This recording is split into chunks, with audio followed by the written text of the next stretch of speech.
Hey guys, I hope you had a good start to your week. I hope Monday was good for you. It's my birthday. I am 24 years old and it feels like from my 16th birthday to now, it's just gone by like a couple of days. It really does. I can remember my 16th birthday so vividly. I had a massive white Hummer limo that was a complete and total shock, and all my friends were in on it, and my dad and my nan and my granddad.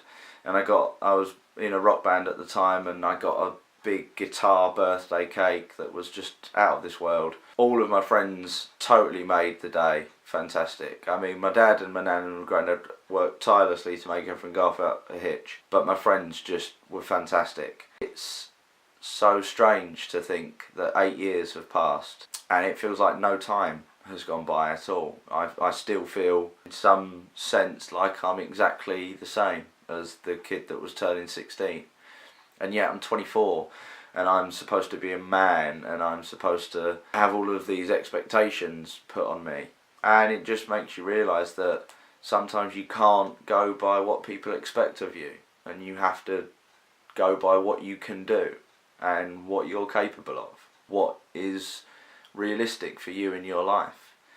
So for example, a lot of people would assume that at 24 I should be holding down a steady job, probably be in a relationship, possibly focusing heavily on my future and my plan, and have a car and all that kind of stuff.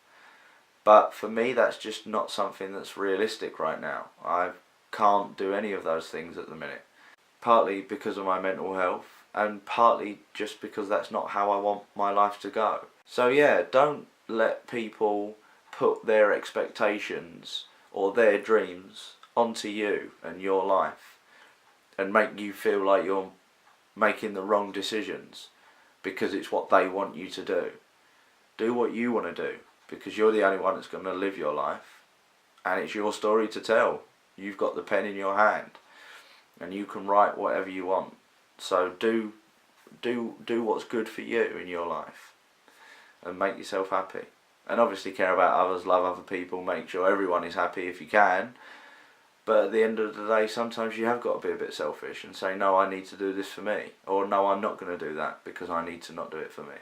So anyway, that's just my little rant over with. Today's video is going to be my top 5 concerts that I've ever been to. I went to see Coldplay on Thursday and it was the best concert. So that's number 1. It was at Wembley Stadium. Coldplay are a band that I've wanted to see since I was about 13 or 14 years old. Fix You is one of my favourite songs ever, alongside The Scientist and Yellow. And I forgot just how many amazing and incredible Coldplay songs there were, because they just had tune after tune after tune.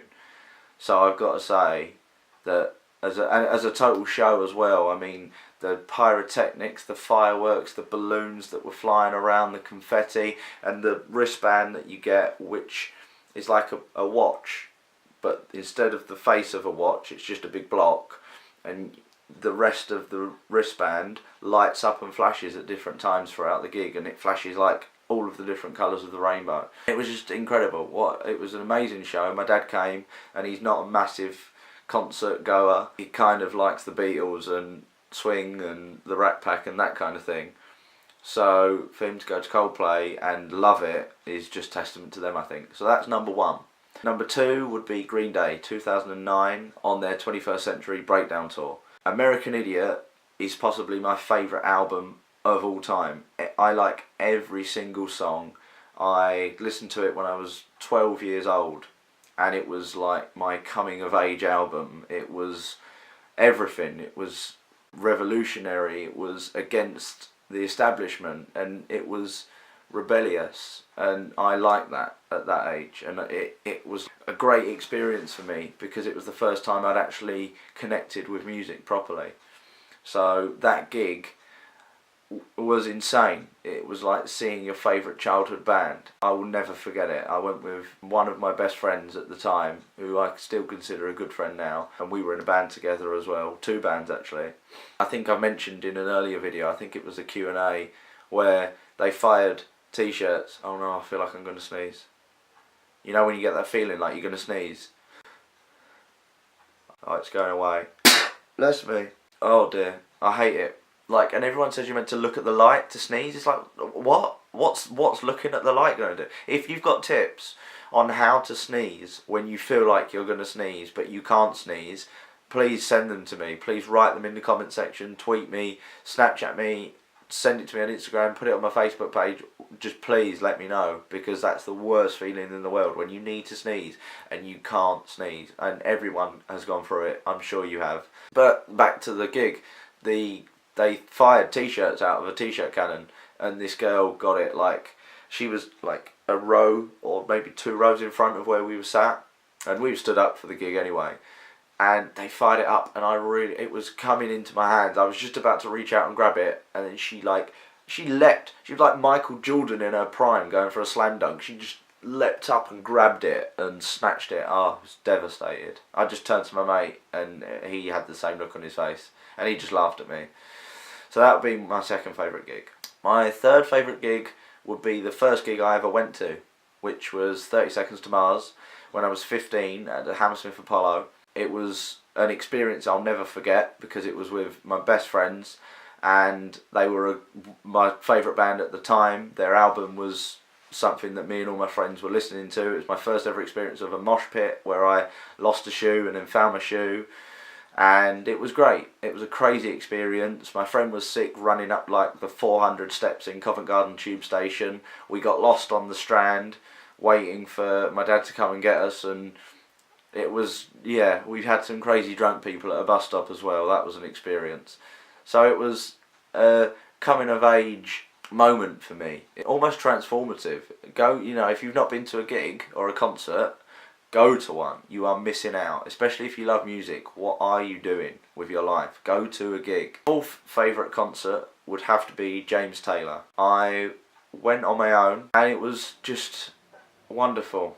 He is a true entertainer. If you aren't familiar with James Taylor, you might know his most popular song, Fire and Rain. But if you're not, go and listen to him and his early stuff. He is incredibly talented, and he's a true artist. He handled the crowd and kept us in the palm of his hand for the entire gig. It was peaceful and fun and joyous, and everyone was just singing, and I probably was one of the youngest people at the entire concert, but it was just at the Manchester Arena, and the place was packed, and it was one of the greatest nights of my life. I just could sit back and watch a master, a true genius at work, and listen to fantastic music. So that would be number 4. Number 5, I think, would have to be Mumford & Sons.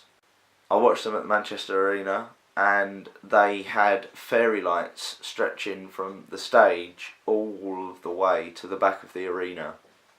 And then, obviously, like a lot of artists do now, they did the gig and then had the encore bit where they came right out into like the middle of the arena, did a couple of numbers, and then went back on stage and did a few more. And it was serene and surreal as well, because they went from sort of folk rock kind of stuff to old singer-songwriter music, and then they went back to their past acoustic style, and it was an amazing night. I mean, the programme was like a newspaper, and it was just incredible. I mean, I love music to bits, and gigs and concerts are where it's at for me, because you just get to experience it, and it just connects people. Music connects people, and you just experience what the person beside you experiences. So that would be my 5th favourite concert that I've ever been to. And I've been to countless. I mean, I've been to see Hammersmith and James Blunt and the Invictus Games where I saw Foo Fighters. So it was a really hard list, but those 5 are standout moments for me. So they are my top 5 concerts that I've been to. If you've got memories of your favourite concerts, or if you've got your own list, put them in the comment section below, or let me know on Twitter or Facebook or Snapchat or Instagram. So thanks for watching, and have a good rest of your week. If you watched the last video, that was my first kind of vlog, thank you for watching that. I'm sure there'll be more to come, and I will see you on Friday. Take care of yourselves. Adios.